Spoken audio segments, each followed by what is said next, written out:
Magandang araw po sa inyo lahat mga ka-farmers. Andito po tayo ngayon sa isang taniman ng Gmelina. Ayan. Yan pong natatanaw nyo yan at nakikita nyo yan ay 4 months pa lang po. Ang layo po nito ay 1.5 meters. Ito pong naitanim natin ngayon, ito po ay nasa 1.5 na po. Sa isang hektarya po ang naitatanim ay 2.5. Ayan po. At napakagaganda po. Ito naman po yung ano niya. Ito yung buto ng Gmelina. Ayan. Diyan po tayo kung saan tayo magsisimula. Ang laman po nito ay na ito po. Ito po, pag tinanim nyo sa lupa, puputok po to o sisibol ng 21 days. Ayan. Ito na po siya ngayon. Yung nag-umpisa po tayo sa 21 days. Ito na po yung 10 days. Ayan. Bago nyo po itanim, kailangan dapat malusog. Malusog itong Gmelina natin. Mga siguro po mga 1 dangkal, depende po kung maganda, pwede nyo nang itanim.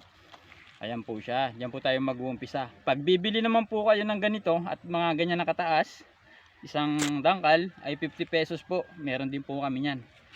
Ayan po, tingnan nyo po yan mga tanim na yan. Wala pa po yung ano, wala pang kalahating hektarya yan. Ayan.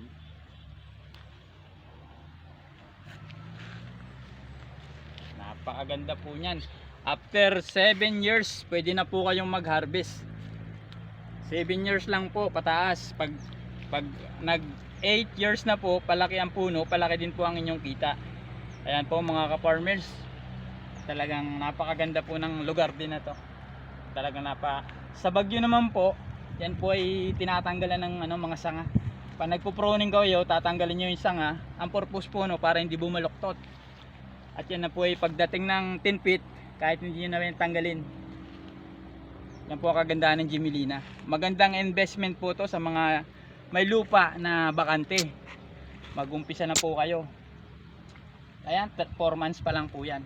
At hanggang sa muli po mga ka-farmers, maraming salamat po sa inyong lahat.